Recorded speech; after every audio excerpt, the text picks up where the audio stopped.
मेरे प्यारे दर्शकों को आपके सबसे पसंदीदा डिबेट शो देश की बहस में दीपक चौरसिया का नमस्कार।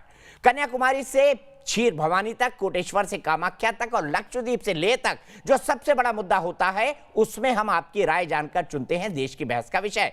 बहस की दशा और दिशा भी आपके माध्यम से तय होती है। साथ ही शो में आप और हमारे एक्सपर्ट पैनल मंच को साझा करते हैं और देश में हो रही सबसे बड़ी हलचल पर बेबाकी से अपनी बात रखते हैं। तो आइए शुरू करें देश की बहस माननीय जनता और मेहमानों के साथ। आज आपने देश की बहस का जो मुद्दा तय किया है वो है हैदराबाद चुनाव में किसका चमका भाग्य। ऐसे 56% लोगों ने वोट देकर देश की बहस का मुद्दा बनाना चाहा है। देश के सबसे बड़े नगर निगमों से एक ग्रेटर हैदराबाद नगर निगम में वोटों की गिनती अभी तक जारी है, सिर्फ एकाध कॉन्स्टिट्यूएंसी में। और अब जो नतीजे आए हैं उसमें बीजेपी एक बड़ी ताकत बनकर उभरी है। बीजेपी 48 सीटें जीत गई है और एक पर आगे चल रही है, यानी 49 सीटें उसकी झोली में आ सकती है। 49 सीट ओवैसी के गढ़ में बीजेपी का स्कोर कार्ड विरोधी दलों के लिए चुनौती और चिंता का सबब है, क्योंकि 2016 वाले चुनाव में बीजेपी को महज 4 सीटें मिली थी और आज हाफ सेंचुरी के करीब पहुंच गई। भाग्यनगर, निजाम कल्चर से मुक्ति जैसे राष्ट्रवादी मुद्दों पर बीजेपी सदी रणनीति के साथ मैदान में उतरी और शाह योगी जैसे धुरंधरों ने कमान संभाली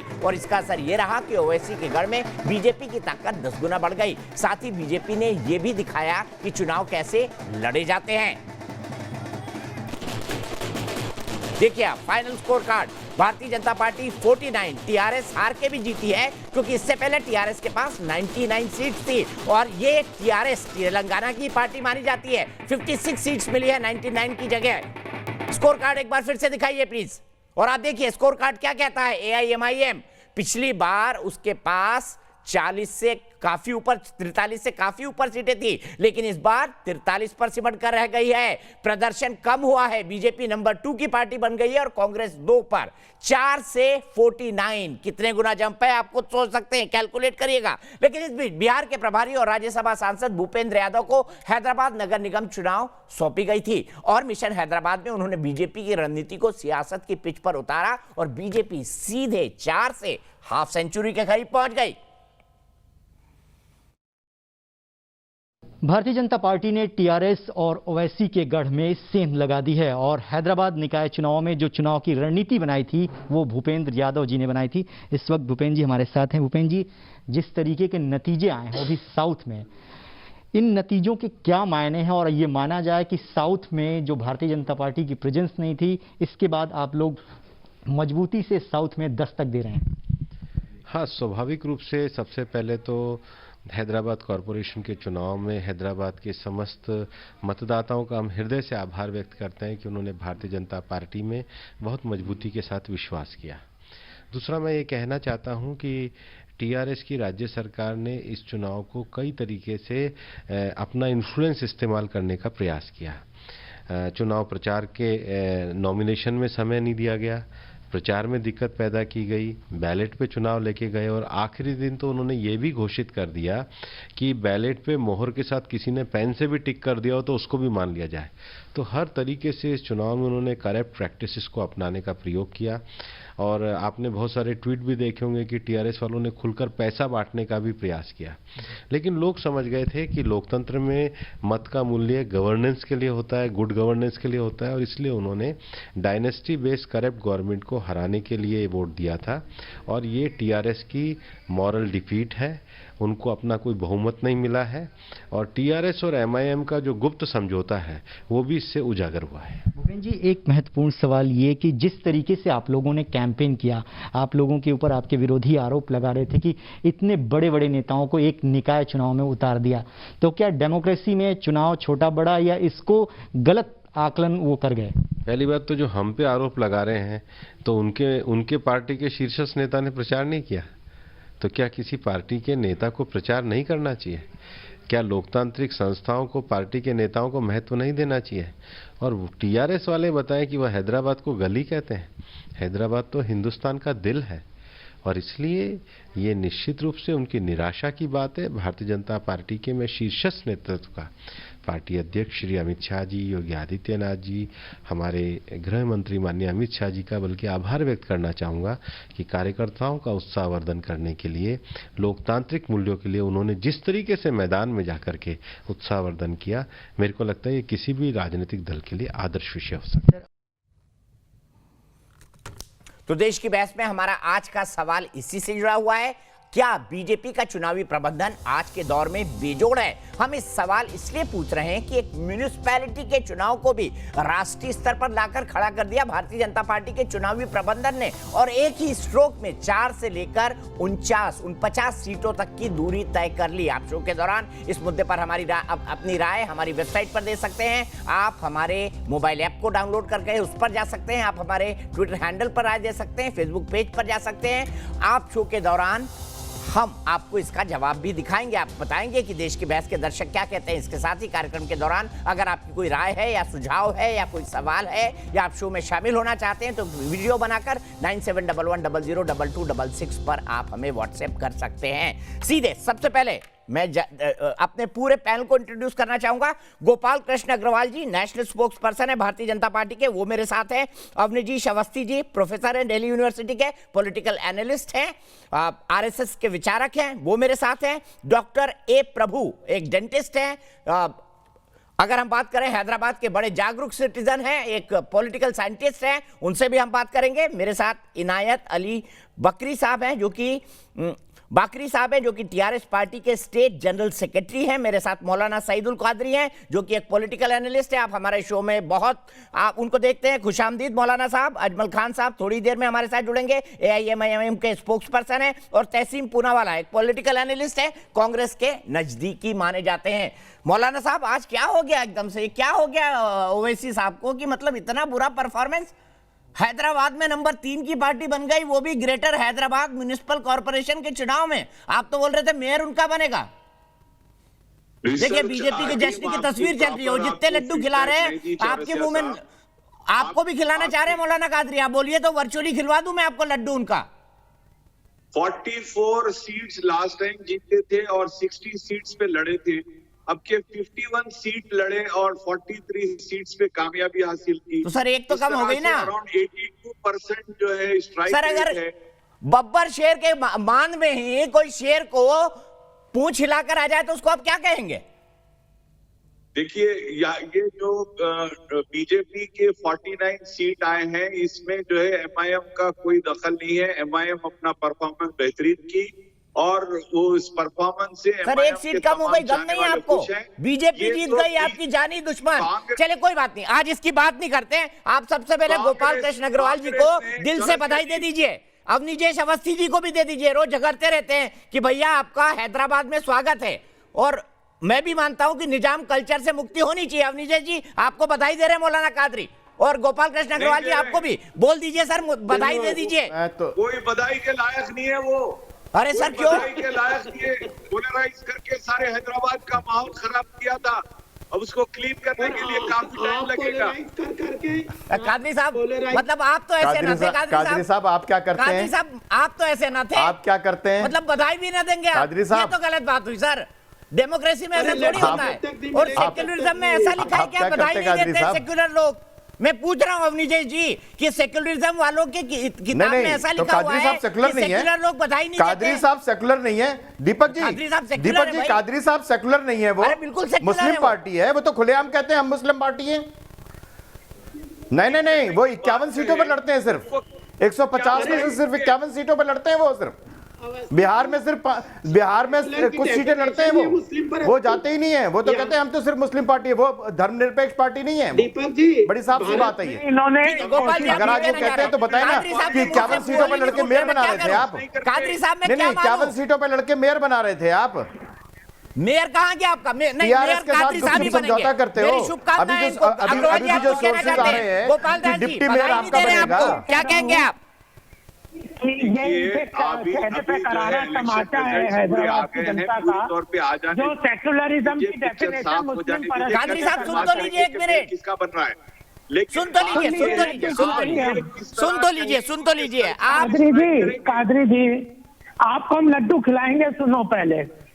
ये जो सेक्युलरिज्म की डेफिनेशन सर मेरे पास लड्डू है, वो इनका एड्रेस है कादरी साहब का, आपको दूंगा।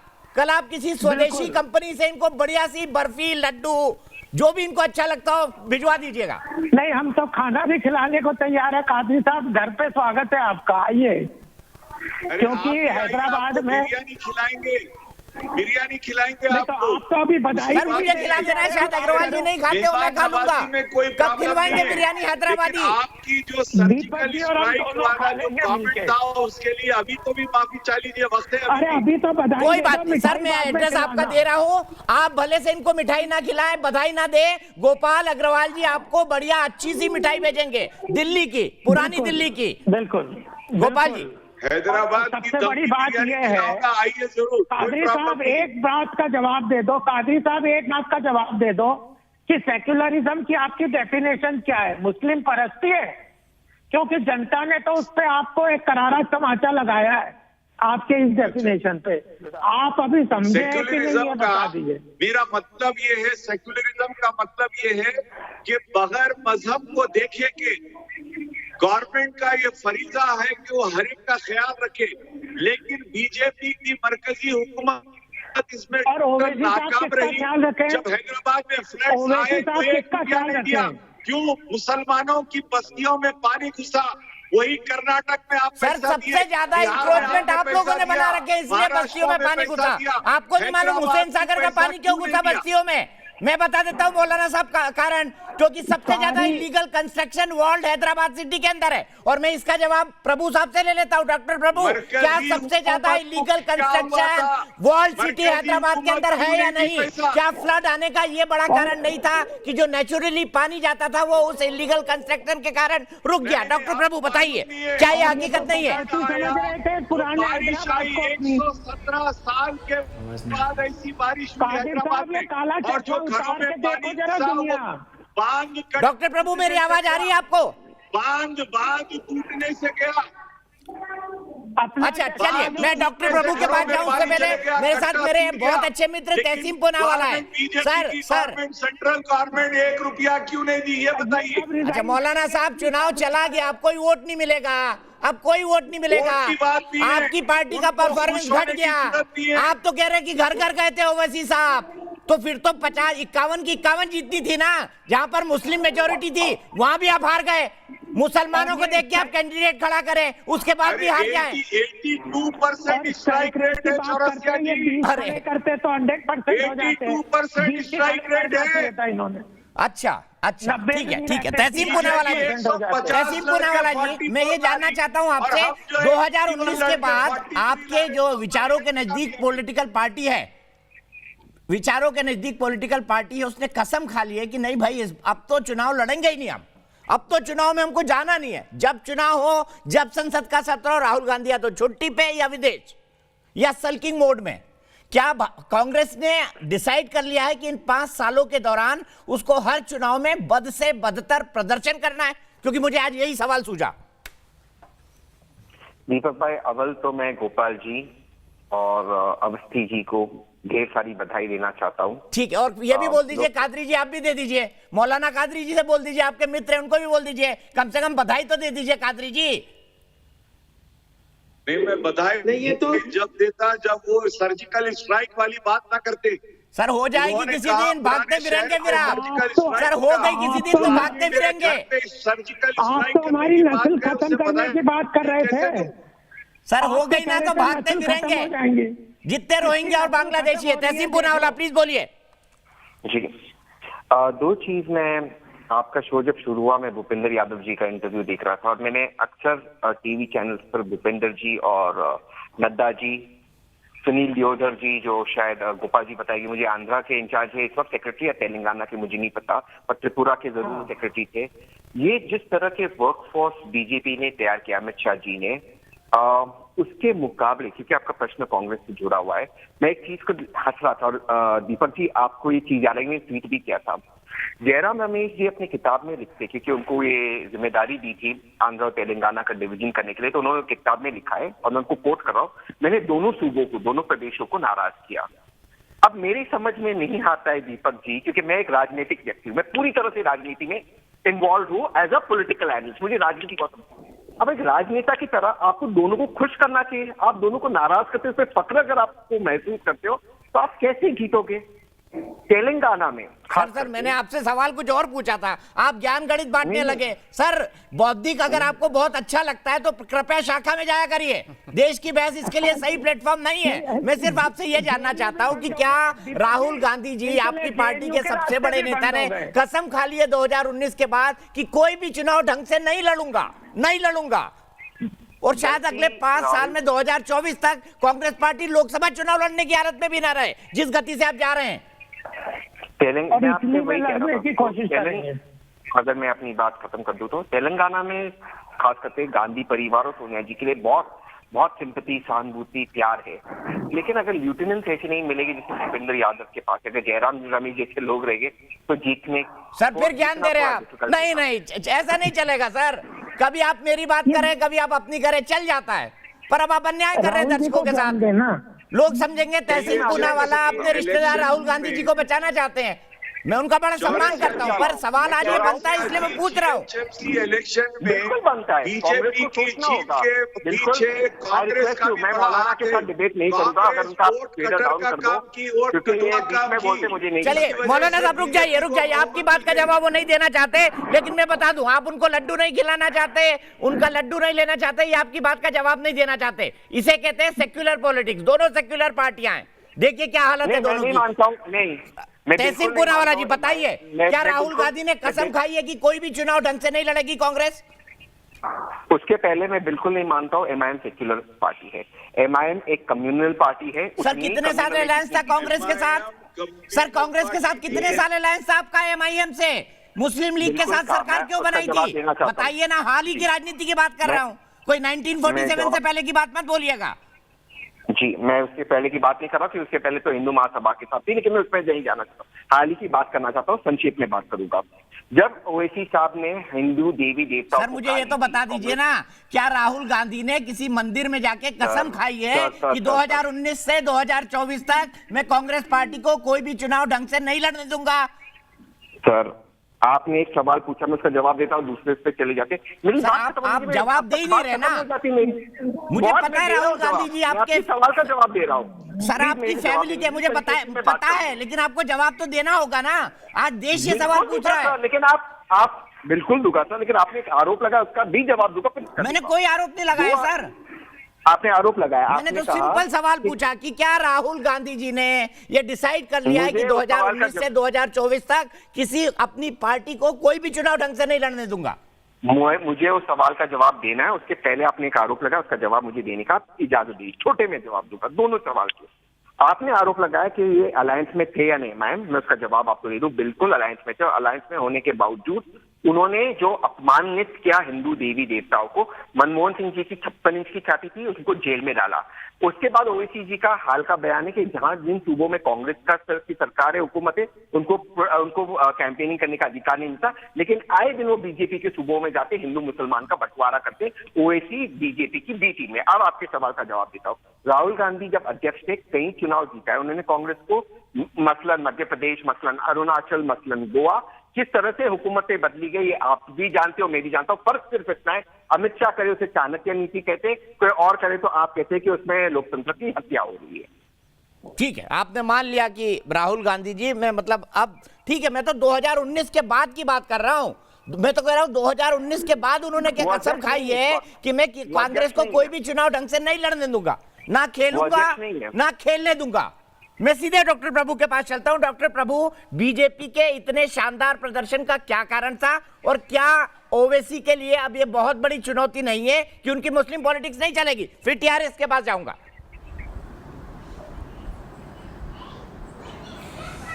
दीपक जी, ऐसा है कि ये बीजेपी का इतना बड़ा जो सीट आने का कारण ये है कि जितने माइग्रेंट्स हैं जो आंध्रा के सटीक जैसा कर्नाटक हो गया, महाराष्ट्र के हो गए, और जितने सारे माइग्रेंट्स और कई सारे जो सॉफ्टवेयर इंजीनियर्स जो ऑफिस पे जाके काम करने वाले जो घर पे बैठ के काम कर रहे हैं, तो ये पूरे सारे जितने माइग्रेंट सेटलर्स जो हैदराबाद में हैं, इनको सब बीजेपी ने, इन सब लोग बीजेपी को वोट डाला है, सब के सब बीजेपी को वोट डाला है इन्होंने।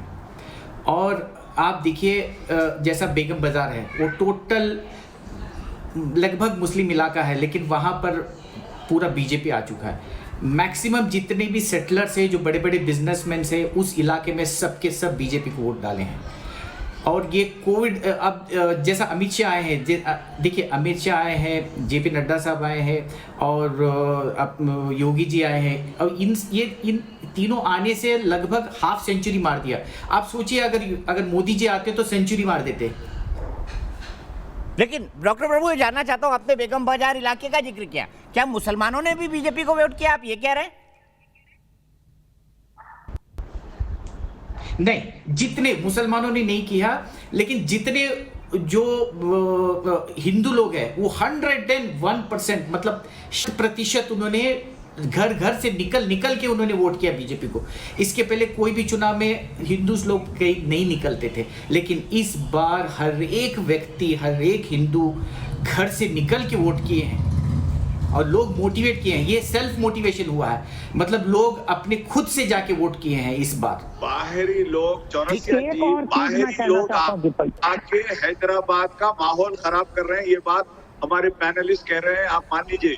बाहर के लोग आके हैदराबाद का माहौल खराब कर रहे हैं, जो मूल निवासी है हैदराबाद नहीं में, तो मौलाना साहब का बस चलता था, जब पाकिस्तान के मौलाना होते हैं, हिंदुस्तान के नहीं। आपके निजाम का बस चलता था, आप पाकिस्तान के मौलाना होते हैं, हिंदुस्तान के नहीं। डॉक्टर प्रभु जवाब दे रहे हैं आपको। और बाहर और अंदर क्या होता है? नहीं सर, नहीं, मैं कहता हूं सर, बाहर के नहीं, मैं कहता हूं ये बाहरी लोग मैंने नहीं कहा, ये सभी हिंदुस्तान के लोग हैं जो हैदराबाद में आके सेटलर्स हैं, जो कई लोगों को इन्होंने जॉब दिया है, कई लोगों को इन्होंने बिजनेस बढ़ाया है, लेकिन जब सर इन्हीं लोगों के बल पे आप बोलते हो आईटी की नंबर 1 सिटी है, इन्हीं के बल पे चिल्लाते हैं आप। डॉक्टर प्रभु ये सही है ना? इन्हीं के बल पे चिल्लाते हैं आईटी की नंबर 1 सिटी है, वही लोग है ना ये सब? बिल्कुल सर, बिल्कुल बिल्कुल बिल्कुल, मैं इस बात को मानता हूँ। देखिए ये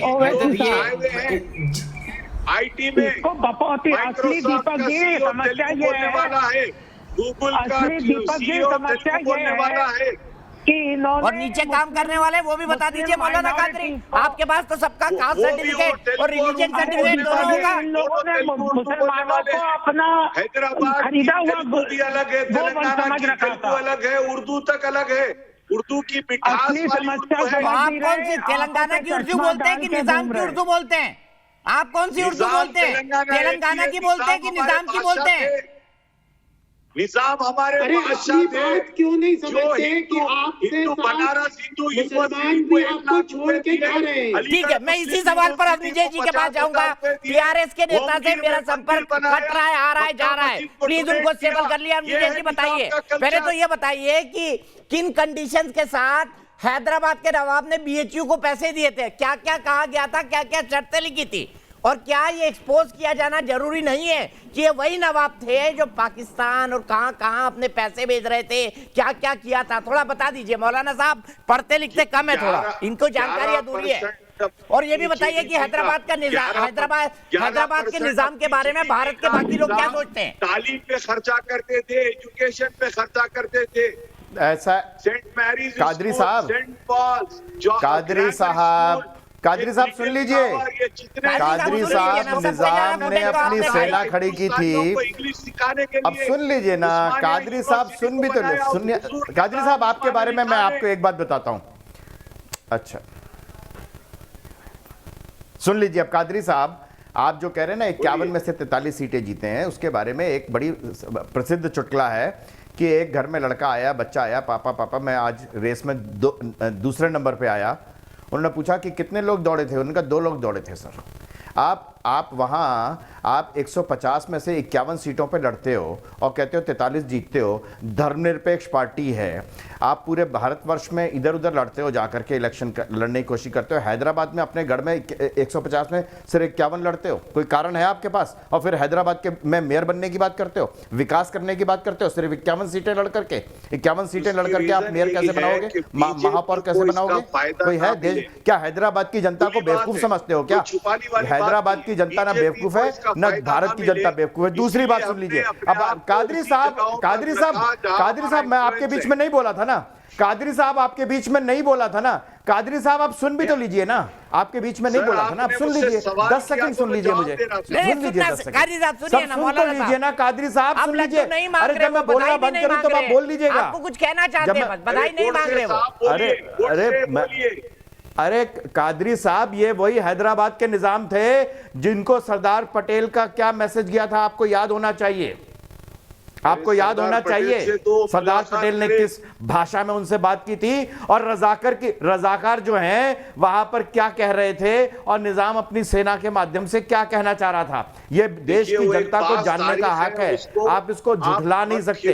तीसरी बात मैं तहसीन पूनावाला से जरूर कहूंगा, उन्होंने कहा राहुल गांधी जब तक थे तब तक तो सारे इलेक्शन जीतते रहे, तो अब भी तो भैया सोनिया जी हैं, अध्यक्ष तो वही हैं। आप क्यों जयराम रमेश को इसके लिए सिर पर ठीकरा फोड़ रहे हो कि जयराम रमेश की वजह से? अरे राज्यों का बंटवारा तो छत्तीसगढ़, झारखंड और उत्तराखंड का भी हुआ था, वहां तो कभी कोई झगड़ा नहीं हुआ, बंद नहीं हुआ, हिंसा नहीं हुई। ऐसा क्यों करते हो? कांग्रेस हमेशा क्यों इस तरीके की हरकतें करती है जिससे देश में अशांति हो, अराजकता हो, और उस अशांति और अराजकता में अपनी सत्ता के सीट पर पहुंचे? आज भी कांग्रेस वही कर रही है। कांग्रेस ने लगातार यही कहा कि किसी भी तरीके से देश में शांति ना हो, अराजकता बनी रहे, दंगे होते रहे, ताकि उस दंगों का इस्तेमाल करके एक कम्युनिटी को दूसरी कम्युनिटी से, एक राज्य को दूसरे राज्य से लड़ा करके फूट डालो और शासन करो की नीति अपनाती रही। अब देश की राजनीति का व्याकरण बदल गया है। देश की राजनीति अब बांटने की राजनीति पर नहीं चलने वाली। ये जब तक कांग्रेस को समझ में नहीं आएगा तब तक कांग्रेस सही दिशा में नहीं जा सकती, वो चुनाव में सफलता प्राप्त नहीं कर सकती। मुझे हैरत होती है, मुझे सचमुच हैरत होती है कि लगातार 70 सालों तक देश में दंगे होते रहे। मैं एक बड़ी साफ सी बात कहता हूं कि हैदराबाद की जनता ने, उसमें बाहरी और अंदरूनी का सवाल नहीं है, सवाल सिर्फ यह है कि देश की जनता ने, हैदराबाद के नागरिकों ने, हैदराबाद के मतदाताओं ने, वो इस देश के मतदाता हैं, इस देश के नागरिक हैं। अगर उन्होंने किसी एक दल को चुना है, किसी एक दल में विश्वास अपना व्यक्त किया है, तो उसको स्वीकारना चाहिए। ठीक है कि यस, उस पार्टी में इस देश की जनता का विश्वास है। लोकतंत्र का तकाजा ये है। अरे अभी तो मौलाना साहब को काटिए प्लीज। मौलाना साहब देखिए, जश्न की तस्वीरें हैदराबाद में नाच रहे बीजेपी के लोग। आज एमआई ने इतना बढ़िया स्ट्राइक रेट रहा, वो जश्न क्यों नहीं मना रहे हैं? बताइए ना मौलाना साहब। आप भी जश्न जलसा लेकर नहीं निकले? जुलूस भी निकलेंगे, बराबर होगा, इंतजार कीजिए, आपको कवरेज करने बुलाएंगे भी। नहीं, मैं तो चाहता हूं आप एक बढ़िया सा डांस करें। जब ओवैसी साहब की इतनी शानदार जीत हुई है तो मौलाना साहब क्या थोड़ा तो बनता है ना सर? सर ऐसी बात मत करिए, आप अपनी गरिमा में रहिए। चलिए माफ कीजिएगा, अगर मैं आपको अपसेट बिल्कुल नहीं करना चाहता था। मैं एक बहुत लाइटर नोट पे कोई बात कर रहा था, लेकिन प्रबल प्रताप शाही गोरखपुर से मेरे साथ जुड़ गए हैं। प्रबल, आप क्या कहेंगे आज के जनादेश के बारे में, और आपको क्या लगता है? एक बड़ा नारा दिया गया था, निजाम कल्चर से मुक्ति। क्या आपको लगता है कि ये शुरुआत हो चुकी है हैदराबाद में? सर्वप्रथम नमस्कार दीपक भाई, बहुत दिनों बाद आपसे मुलाकात हुई, कैसे हैं आप? बिल्कुल ठीक, बताइए प्रबल। पर सर्वप्रथम मैं भारतीय जनता पार्टी को उनकी अच्छी परफॉर्मेंस के लिए बधाई दूंगा, और टीआरएस ने भी 56 सीटें जीती, एमआईएम ने भी 41 सीटों के आसपास। लेकिन इसके साथ साथ बहुत बड़ा विषय ये है कि अब 1947 की हिसाब से राजनीति को अलविदा करना चाहिए एमआईएम को। संविधान के बारे में हमेशा बड़ी बड़ी बातें करते हैं, बार एट लॉ हैं, बैरिस्टर हैं ओवैसी साहब, उनको 1947 की जिस तरीके से पहले की राजनीति होती थी जिसमें अल्पसंख्यक समाज को डराने की कोशिश करते थे, वैसे ही वो कर रहे हैं। लार्जर इंटरेस्ट में अब उनको काम करना चाहिए। अजमल खान साहब को दिखाइए, प्रबल भाई की बात का जवाब देंगे वो। जब तक हिंदुस्तान में जब से संविधान लागू हो गया है तब से सबको समान हक मिल गए हैं, तो इसमें डराने की जरूरत नहीं है। और दूसरी चीज है, जो साउदर्न पार्ट है हमारे देश का, वहां पे बंगाल की खाड़ी से चक्रवात हमेशा आते, अभी बाढ़ आई है, तो इसलिए मैं सारी पार्टियों से आग्रह करूंगा। मैं एक पॉलिटिकल व्यक्ति भी हूं, लेकिन अभी मैं जनता के तरह से बोल रहा हूं, तो इसलिए मैं सारी पॉलिटिकल पार्टियों से बात करूंगा कि क्लाइमेट चेंज बहुत बड़ा मेजर इशू है। इसलिए सब लोग मिलकर क्लाइमेट चेंज से लड़ने के लिए अपने शहरों को तैयार करें और वर्ल्ड ठीक सिटी है। इनायत भाई के पास सीधे चलता हूं। प्रबल जी बहुत बहुत शुक्रिया आपका। इनायत भाई मुझे बताइए, टीआरएस से क्या कोई कैलकुलेशन मिस्टेक हुआ? 99 से ठीक आप 50 के आसपास आ जाएंगे, आपको ये उम्मीद थी? और क्या आपको लगा था भारतीय जनता पार्टी इतना शानदार प्रदर्शन कर लेगी? माफ कीजिएगा, मैंने आपके लिए पुकारा था अजमल साहब, आप नहीं थे उस वक्त। अब मैंने अगला सवाल टीआरएस से ले लिया। जी, असल मैं आपको बताते चलूं कि तेलंगाना में हैदराबाद का जो इलेक्शन है बीजेपी के लिए कोई नया इलेक्शन नहीं है। बीजेपी आज से नहीं, पिछले 30 साल से लगातार हैदराबाद के लिए लड़ते रही है। ऑलरेडी सिकंदराबाद में बाहर से एक पार्लियामेंट मेंबर उनका इलेक्ट हुआ है। उस हिसाब से जो सीटें बीजेपी ने ली है वो कोई ताजुब की बात नहीं है और ना ही उससे इतना खुश होने की बात है, जबकि पूरी दिल्ली इस गली को आ चुकी थी हैदराबाद को। ऐसे मैं चाहता हूं क्या मेयर बना लिए या इनका डिप्टी मेयर बन गया या क्या हासिल कर लिए? मैं चाहूं कि अभी बीजेपी को बहुत कुछ यहाँ पर करना, वो जो तैयारी कर रही है, मगर इन्होंने एक सोते हुए शेर केसीआर को छेड़ा है। अब वो दिल्ली, ये गली से दिल्ली तक आएंगे, मुझे पूरा यकीन है। और मतलब अब केसीआर हैदराबाद नहीं संभाल पा रहे इसलिए वो दिल्ली आएंगे प्रधानमंत्री बनने, ऐसा कुछ कहना चाह रहे हैं आप? बिल्कुल आएंगे और वो जरूर बाहर से प्राइम मिनिस्टर देश को संभालेंगे, हमें यकीन है, क्योंकि केसीआर जो सोचते हैं वो करते हैं। ठीक है गोपाल अग्रवाल जी, आप डर जाइए, राहुल गांधी चुनौती नहीं बने तो केसीआर जरूर आपके लिए चुनौती बनने वाले हैं। इनायत भाई ने कह दिया है। ये केसीआर का हाल भी वही होने वाला है जो राहुल गांधी का हुआ है।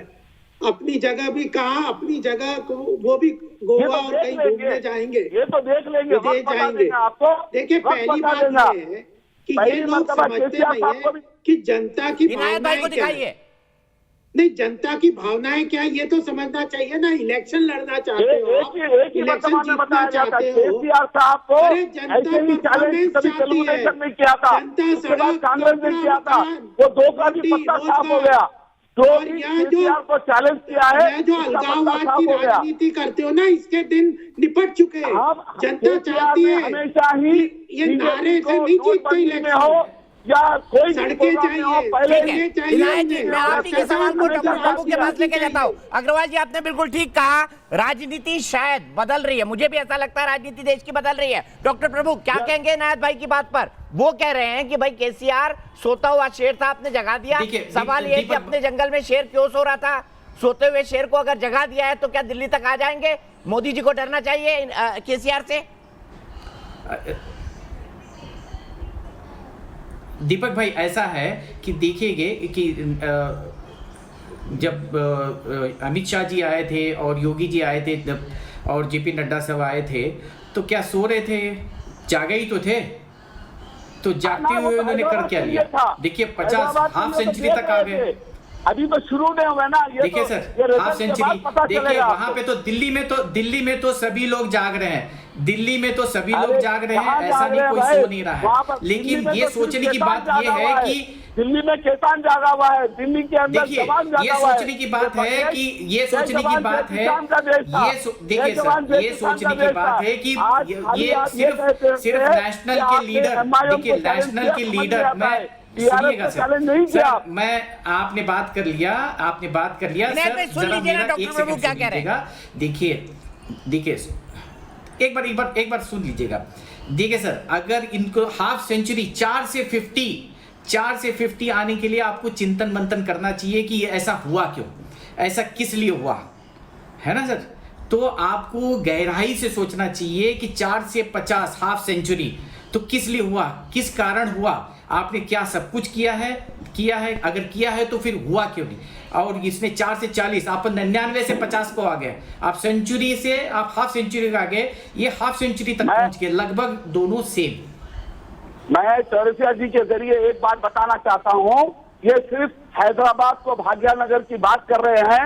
मैं बीजेपी को फिर कह रहा हूं, प्राइम मिनिस्टर जी को कह रहा हूं, पहले इंडिया को भारत बनाइए। जब वो यहाँ से कहीं बाहर जाते हैं तो इंडिया के प्राइम मिनिस्टर कहा जाता है, भारत के नहीं। पहले भारत की बात करें, पहले भारत को भारत बनाए, बाद में वो इंडिया का नाम तब्दील करे। अरे तो सबके सामने बोल तो दो कि हैदराबाद को भाग्यनगर कर दे। सर उससे पहले तो हैदराबाद को भाग्यनगर कर दे। मैं बता रहा हूं, भाग्यनगर से शुरू करते हैं। भारत बनाए पहले आप सर, प्राइम मिनिस्टर अमेरिका जाते हैं, हैदराबाद में तो भाग्यनगर से मान जाओ, आगे भी रहेगा ऐसा है। मैं बता रहा हूँ ना, आप ईस्ट इंडिया कंपनी का पहले इंडिया बन लीजिए, भारत बनाइए, पहले भारत का संविधान के लिए बात कीजिए, भारत के लिए पूरी देश के अंदर, पूरी दुनिया के अंदर। तो एक काम करिए ना सर इनायत भाई, कल केसीआर से चिट्ठी लिखवा दीजिए, मैं कल उस पर डिबेट करूंगा। कल अपने नेता से एक चिट्ठी लिखवा दीजिए, एक मुख्यमंत्री मांग कर ले, फिर हम उस बहस को आगे लेकर चलेंगे, पूरे देश भर में माहौल बनाएंगे कि इंडिया को भारत बनाया जाए। केसीआर चिट्ठी लिखेंगे। हैदराबाद को भाग्यनगर का पत्र ले लो इनसे। मैं पूछ रहा हूँ हैदराबाद को भाग्यनगर सर का केसीआर पत्र चिट्ठी लिखेंगे क्या? केसीआर चिट्ठी लिखेंगे कि इंडिया को भारत बनाया जाए? या इंडिया, पहले इंडिया का नाम छुड़ाया जाए। ये हमारा prime minister America, London, France जाता है तो इंडियन प्राइम अरे मिनिस्टर। मैं ये पूछ रहा हूँ आपसे, केसीआर चिट्ठी लिखेंगे क्या? केसीआर चिट्ठी लिखेंगे कि इंडिया को भारत किया जाए? बराबर जो अंग्रेजों का नाम दिया है उसे बदलना चाहिए पहले। केसीआर कहेंगे ऐसा? छोटे स्टेटों के नाम बदलने से कुछ नहीं होगा, एक डिस्ट्रिक्ट का नाम बदलने से कुछ नहीं होगा। पहले ये तो तहसील पूनावाला की पार्टी की गलती है, जो कॉन्स्टिट्यूएंट असेंबली में लिखा गया इंडिया दैट इज भारत। तहसील जी क्यों लिखा गया इंडिया दैट इज भारत? बताइए, केसीआर जवाब मांग रहे हैं आपसे। मुझे नहीं पता किस तरह की, मैं can I request you please, पहले इंडिया को भारत बनाइए भाई, बाद में सब कीजिए। मैं नहीं जानता प्राइम मिनिस्टर अमेरिका जाते हैं तो लोग कहते हैं इंडियन प्राइम मिनिस्टर। सर अगर आई आपको सुन लीजिए इनायत भाई, सुन लीजिए ना, अजमल जी के पास भी जाना है, उनका कनेक्शन कट गया था जब मैंने उनसे सवाल पूछा था। सर पहली बात तो हम एक बहुत सीरियस न्यूज चैनल पे है, आप इस देश के नंबर 1 एंकर्स और टॉप 3 एंकर्स में गिने जाते हो सर, और बहुत सीरियस बात करें। इस तरह की जुवेनाइल बच्चों जैसी बातें, भारत का संविधान अगर किसी बच्चे ने भी पढ़ा है, देश का नाम इंडिया और भारत 2 है, ये दोनों ही भारत के ऑफिशियल नहीं यही तो गलती है। आपको अगर नहीं पता देना चाहिए। भारत का संविधान कहा जाता है, इंडियन एक्ट में भी इंडियन एक्ट कहा जाता है। अंग्रेजों को छोड़ना पड़ेगा, पहले भारत की बात करना चाहिए। सर आई कैन नॉट बदलने चलेगा, हैदराबाद बदलने चलेगा, पहले इंडिया तो बदलो। Sir I can not. Inayat भाई प्लीज रुक जाइए। वैसे एक दर्शक मुझसे सवाल पूछ रहे सर, चौहान साहब। सर मैं नहीं जानता हूँ ये व्यक्ति कौन है, किस तरह की बातें कर रहा है। सर ये टीआरएस पार्टी के जनरल सेक्रेटरी है राज्य के। सर जो भी हो गए सर, ये इस तरह की बचकना बातें कर रहा है, इतना संविधान बनाए। आप आगे निजाम कल्चर कह देते हैं, आप हैदराबाद को भाग्यनगर बना देते हो, बचपना नहीं है। आपका प्राइम मिनिस्टर, आपका होम मिनिस्टर आके यहाँ पर बचपन। अच्छा ठीक है, अब अजमल जी को बोलने दीजिए। तहसीन भाई मैं 1 मिनट में आपके पास आऊंगा, बुजुर्गवार बहुत देर से इंतजार कर रहे हैं। अजमल भाई क्या कैलकुलेशन मिस्टेक हुआ, अब कैसे बनेगा एआईएमआईएम का मेयर? आपका सपना तो टूट गया, मेरा सुंदर सपना टूट गया। बड़ा पुराना गाना है पुराने जमाने का। देखिए दीपक जी, अब ये आपका सपना रहा होगा। 51 सीटों पे हम इलेक्शन लड़ रहे थे, 150 टोटल सीटें। अगर आपने ये उम्मीद लगा रखी थी कि हमारा मेयर होगा तो आपको शुभकामनाएं। आप ही पिछले शो में बोल रहे थे 51 सीटों पे लड़ रहे थे, 44 पिछली बार सर, आप ही पिछले शो में बोल रहे थे कि मेयर या डिप्टी मेयर हमारा होता है।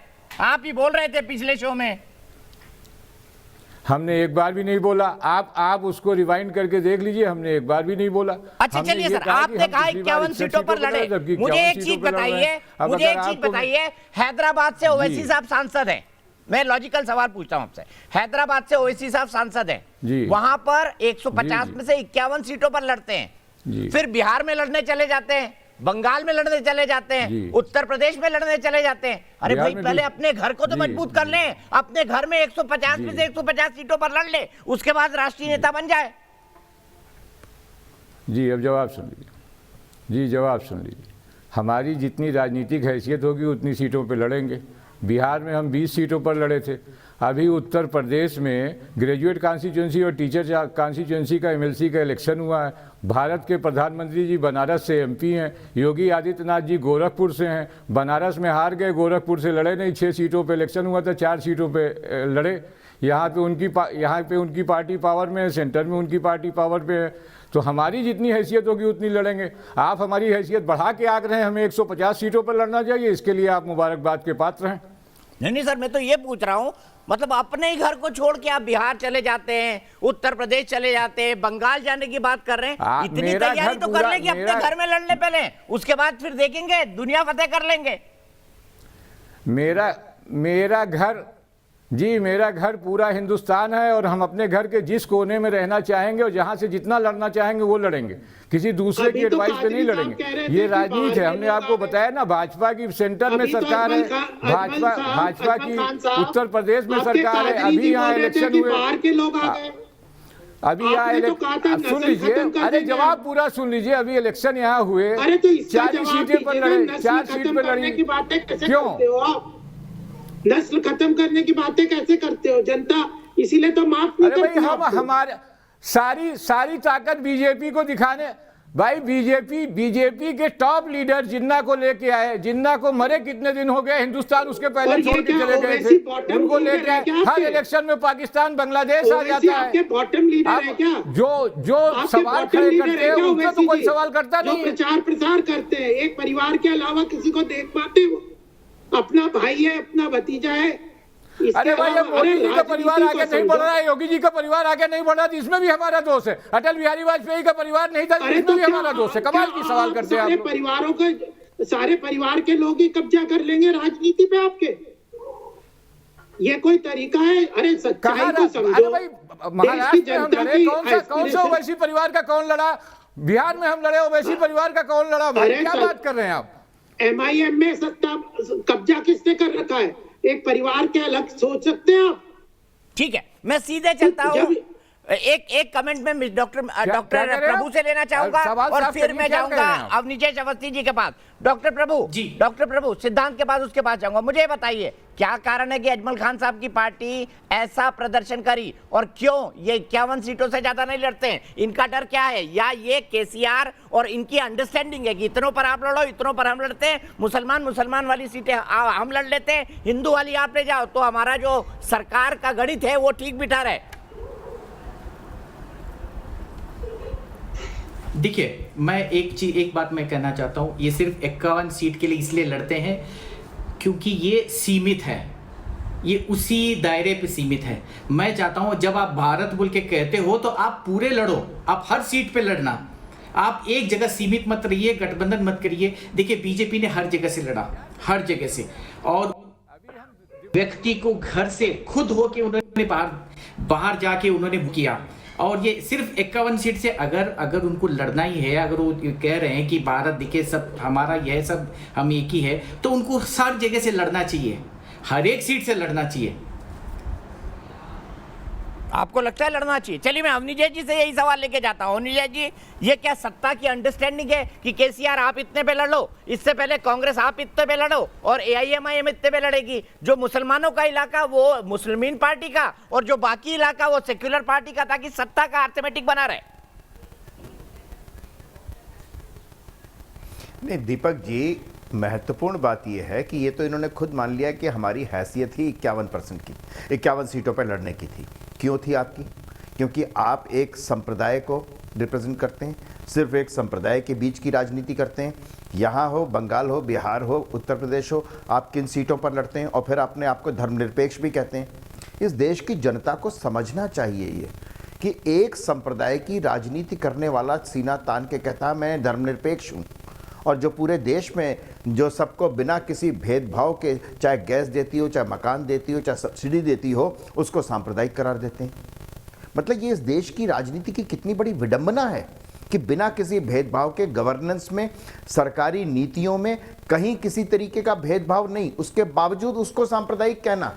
हैदराबाद का नाम भाग्यनगर कहना क्या सांप्रदायिक है? क्या क्यों सांप्रदायिक है? औरंगजेब को क्रूर कहना सांप्रदायिक है क्या? निजाम ने जब भारतवर्ष में विलय से इनकार किया था तो निजाम शाही को खत्म करना, निजाम की मानसिकता को खत्म करना क्या सांप्रदायिकता है क्या? ठीक है, मैं यहीं पर आपको रोकूंगा डॉक्टर अवस्थी। हम आगे बात करेंगे, ब्रेक के लिए मुझे रुकना है। सिद्धांत मिश्रा के पास लखनऊ चलता हूं। सिद्धांत, क्या कहेंगे आज के चुनाव परिणामों के बारे में? आप क्या सीख मिलती है और क्या पॉलिटिकल मैसेज जाता है दर्शक के तौर पर आपको? जी बहुत बहुत धन्यवाद। मैं कहना चाहूंगा कि भाजपा अब जो आ रही है इसका पूरी तरीके से एंट्री कर लिया है भाजपा ने, और ये हैदराबाद आप देख ही रहे हैं, हैदराबाद पूरी तरीके से 1000% ग्रोइंग के साथ में वहां पे चुनाव जीती है भाजपा। अगर हम बात करें प्रीवियस चुनाव की, जहां सिर्फ 2 से 3 सीटें हुआ करती थी तकरीबन, अभी हम 50 के ऊपर पहुंच चुके हैं। सो सर, मैं ये कहना चाहूंगा कि जनता जागरूक हो चुकी है। अब उसको पता है कौन क्या करना चाह रहा है, कौन सी गवर्नमेंट क्या कर रही है, कौन सी गवर्नमेंट जनता जागृत हो चुकी है। और मेरे ख्याल से ये प्रजातंत्र का बहुत बड़ी, अगर ऐसा है सिद्धार्थ, तो मैं कहूंगा कि ये प्रजातंत्र की, दुनिया के सबसे बड़े लोकतंत्र की मजबूती और वाइब्रेंसी का एक सबूत है। मैंने ऐसा दुनिया के बहुत कम, लगभग सभी देशों में गया हूं जहां डेमोक्रेसी है, ऐसा बहुत कम देशों में देखा है कि सरकार जाती है, अगले दिन किसी विपरीत विचारधारा की आती है, लेकिन फिर भी सत्ता परिवर्तन होता है। कोई जनरल घुस के प्राइम मिनिस्टर हाउस पर कब्जा नहीं कर लेता। एक ब्रेक के लिए रुकूंगा, लेकिन ब्रेक के बाद बहस जारी रहेगी। तहसीम से बात की शुरुआत करेंगे। तो देश की बहस में आपका एक बार फिर स्वागत है। हम बात करें Hyderabad, greater Hyderabad municipal corporation के चुनाव की, जहां पर भारतीय जनता पार्टी ने असदुद्दीन ओवैसी को उनके घर में ही मात दी है। ओवैसी 51 सीटों पर चुनाव लड़ते हैं 150 में से, लेकिन हमेशा ज्यादा सीटें पाते थे। ये देखिए 48 भारतीय जनता पार्टी, उसके बाद आप देखिए 48 भारतीय जनता पार्टी, टीआरएस 56 पर, एआईएमआईएम की लाज बची है। 44 पिछली बार मिली थी, 44 इस बार भी मिली है। कांग्रेस 2 पर थी और 2 पर ही टिकी हुई है। सीधे चलता हूं, बहस को ओपन करता हूं। गोपाल कृष्ण अग्रवाल भारतीय जनता पार्टी के राष्ट्रीय प्रवक्ता मेरे साथ है। अवनीजेश अवस्थी प्रोफेसर दिल्ली यूनिवर्सिटी के मेरे साथ है। Doctor A Prabhu political analyst है हैदराबाद से, वो मेरे साथ है। इनायत अली बाकरी साहब जो कि जनरल सेक्रेटरी है टीआरएस के, वो मेरे साथ हैं। मौलाना सईदुल कादरी साहब थे मेरे साथ, लेकिन उनको किसी काम से जाना पड़ा, वो चले गए हैं। अजमल खान साहब स्पोक्स पर्सन है एआईएमआईएम के, लखनऊ से मेरे साथ जुड़े हैं। तहसीम पूनावाला पॉलिटिकल एनालिस्ट है। तहसीम, एक नई बात पर और बात शुरू होनी चाहिए। मैं आपसे जानना चाहता हूं कि तहसीम पूनावाला जो कई सारे रिफॉर्म्स पर पिटीशन देते रहते हैं, क्या भारत में किसी भी राजनीतिक पार्टी का नाम एक धर्म विशेष पर होना चाहिए? मैं तो कह रहा हूं कोई हिंदू महासभा रजिस्टर करे, उसे भी बैन करो, पर क्या मुस्लिमीन नाम से कोई पॉलिटिकल पार्टी होनी चाहिए?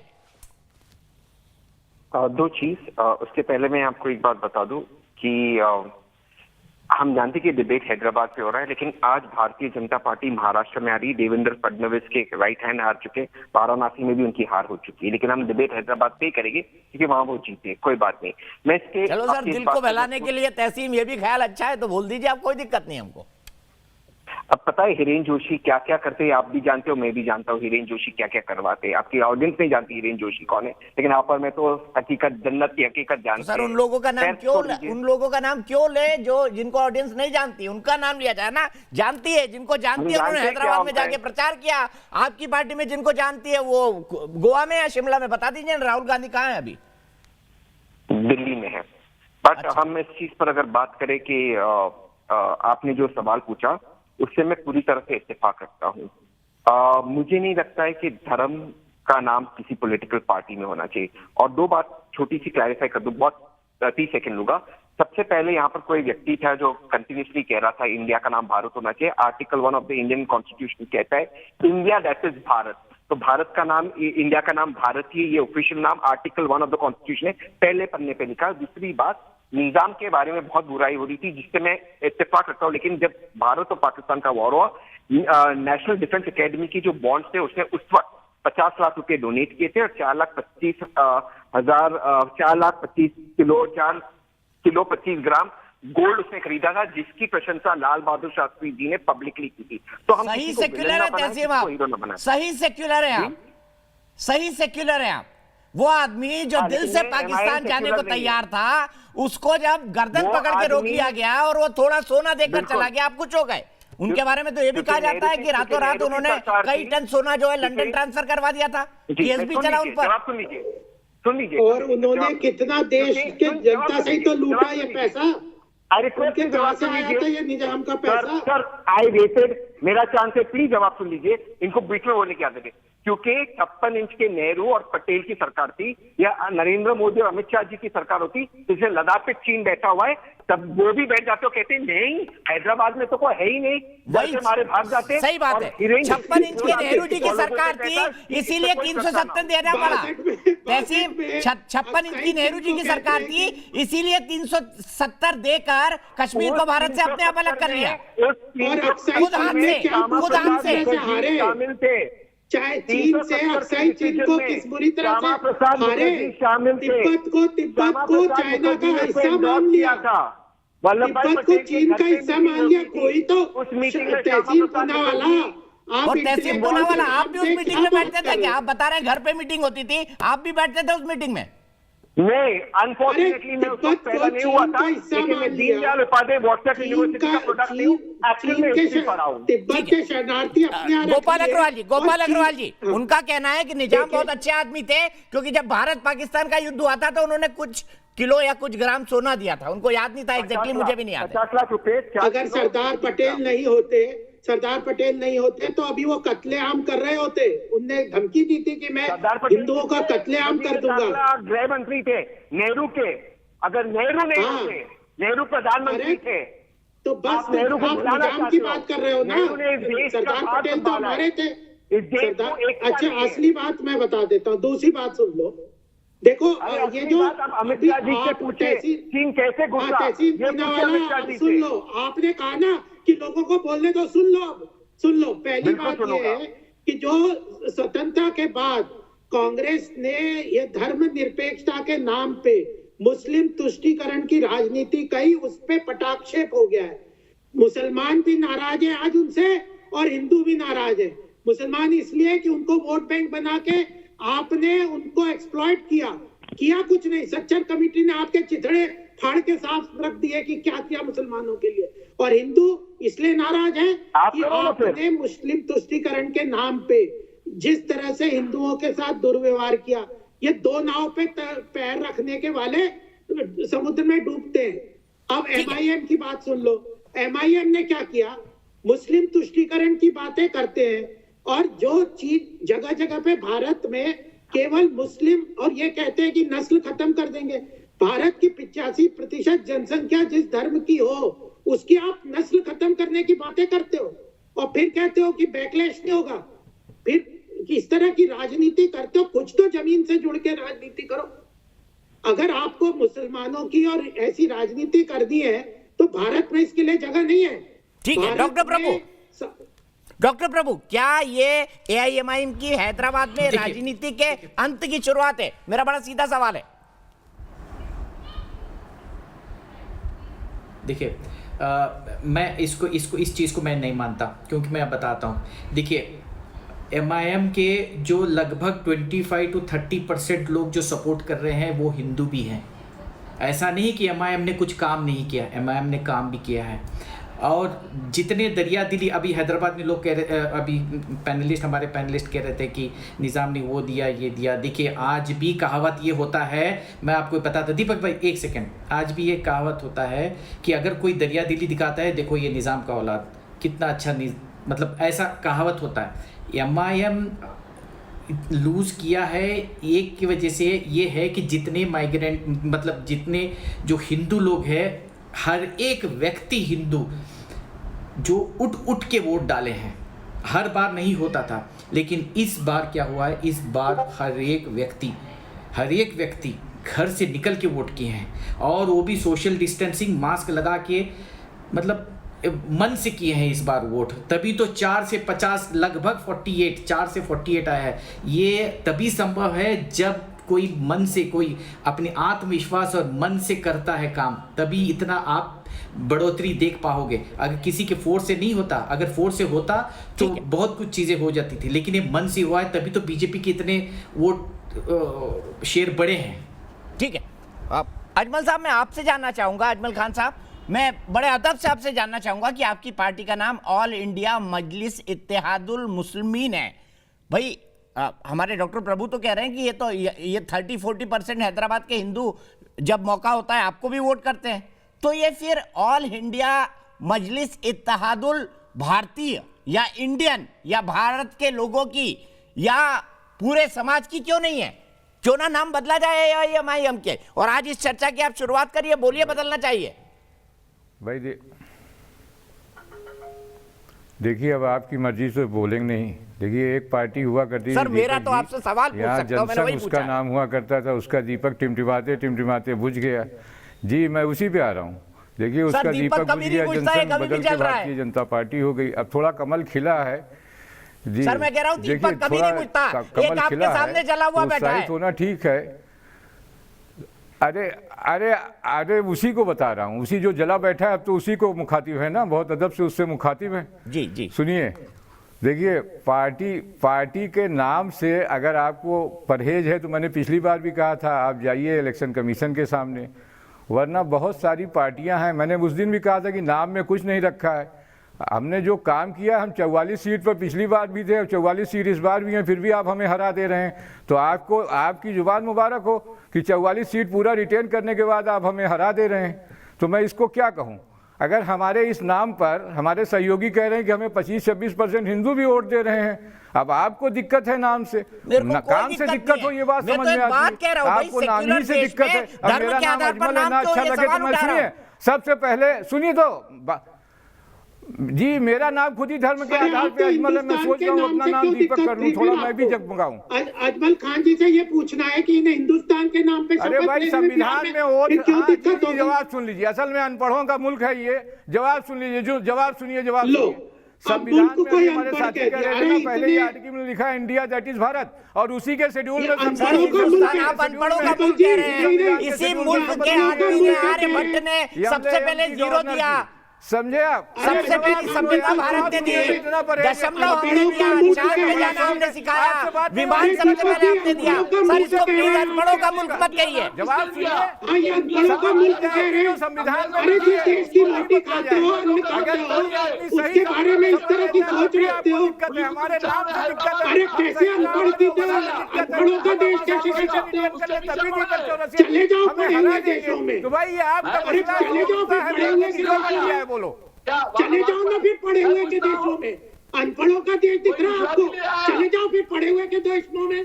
कौन है आपका पढ़ा हुआ? क्या करेंगे? आपकी आवाज नहीं आ रही। संविधान में मैंने कहा शपथ लिखी हुई है, और उसके भारत ही पढ़ा उन्होंने। अरे आपने क्या कहा वो सबने सुना। अनपढ़ों का देश कहा है आपने। ठीक है। मनोज चौधरी जी अलीगढ़ से, गोपाल जी इन्हीं की बात पर रिएक्शन लेते हैं। मनोज चौधरी जी, क्या आपको लगता है भारत अनपढ़ों का देश है? बिल्कुल नहीं सर। नमस्कार, मैं मनोज चौधरी अलीगढ़ से, पूर्व सीमा सुरक्षा बल अधिकारी, स्वतंत्र समाज सेवक, माननीय दीपक चौरसिया जी, आपका निवेदन का बहुत बहुत धन्यवाद। और चौरसिया जी, एक सेकंड चाहूंगा कि मैंने आपको तोरा बोरा की पहाड़ियों में देखा था, उससे मुझे प्रेरणा मिली कि मुझे आपकी तरह किस तरह काम करने का अवसर मिले, तो मेरा अल्टीमेटली बीएसएफ में चयन हो गया। आप मेरे एक तरह से रोल मॉडल है।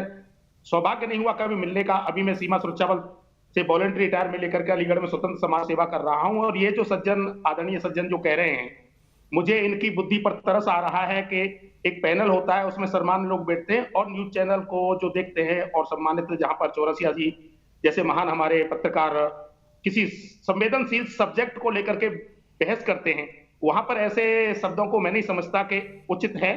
और न्यूज चैनल जैसा, जी मैं यही कहना चाहता हूं। मनोज जी, बहुत बहुत शुक्रिया। आप कभी दिल्ली आइएगा, मुझे फोन करिए, मुझसे मिलिए, बहुत खुशी होगी। अवनीश जी, कंक्लूड आपको करना है, सिर्फ 40 सेकंड में मुझे ये बताइए कि क्या इस डिस्कशन को कैसे आप समअप करेंगे कि क्या धर्म के आधार पर किसी राजनीतिक पार्टी का नाम होना चाहिए? मैं दीपक जी बड़े उससे कहता हूं कि किसी भी इस देश को अनपढ़ों का, जाहिलों का मुल्क कहने की आदत रही है। ये जितने विदेशी आक्रांता आए, उन्होंने यही आकर के कहा है कि इस मुल्क का हमने भला किया, कल्याण किया। इस देश में लाल किला और ताजमहल से बहुत ज़्यादा खूबसूरत मंदिर हैं। दिलवाड़ा का मंदिर है, या दक्षिण के मंदिर देख लीजिए, या कोई मंदिर देख लीजिए, उन्होंने लगता है कि उन्होंने ताजमहल और लाल किला बना करके हमारी ज़मीन पे हमारे ही कारीगरों ने बनाया। इस मानसिकता से बाहर निकलिए कि अनपढ़ों का मुल्क है ये नहीं है। और जहाँ तक हिंदू की बात है, तो सिर्फ इतना कहूँगा कि अकबरुद्दीन ओवैसी क्या कह रहे थे, बड़े ओवैसी के भाई, छोटे भाई, कि 15 मिनट के लिए पुलिस हमें दे दो, इस देश से हम हिंदुओं को बंगाल की खाड़ी में फेंक देंगे। आप कहते हैं कि हम वो हैं, आप ये कहते हैं। पूरा तो पढ़ लीजिए। हेलो, मेरी आवाज आ रही है? जी बिल्कुल, बोलिए, कंक्लूड करिए अवनीश जी। मैं सिर्फ इतनी सी बात कह रहा हूं कि ये सांप्रदायिक राजनीति अब नहीं चलेगी। राजनीति का पूरा परिदृश्य बदल गया है। देश की जनता, और जितना नहीं बदला वो भी मैं आपको बता रहा हूं कि धीरे धीरे बदल रहा है। देश की जनता भ्रम में आने वाली नहीं है। लगातार पिछले 5-6 वर्षों से ये बात अनुभव की जा रही है। राजनीतिक पंडित जो नहीं समझ पा रहे, वो भी इसको समझ लें। अगर नहीं समझेंगे तो उनका हाल वही होगा जो तहसीन पूनावाला की पार्टी का हुआ है। साफ बात ये है, स्पष्ट बात ये है। ठीक है तहसीन, माफ कीजिएगा मेरे पास वक्त नहीं है, कभी आगे इस बहस को आगे बढ़ाएंगे। चलते चलते मैं आपको बता दूं देश की बहस में लोग क्या बोलते हैं चुनावी प्रबंधन के बारे में भारतीय जनता पार्टी के। क्या बीजेपी का चुनावी प्रबंधन आज के दौर में बेजोड़ है? हाँ मानना है 94% लोगों का। फिलहाल हमारी इस पेशकश में इतना ही।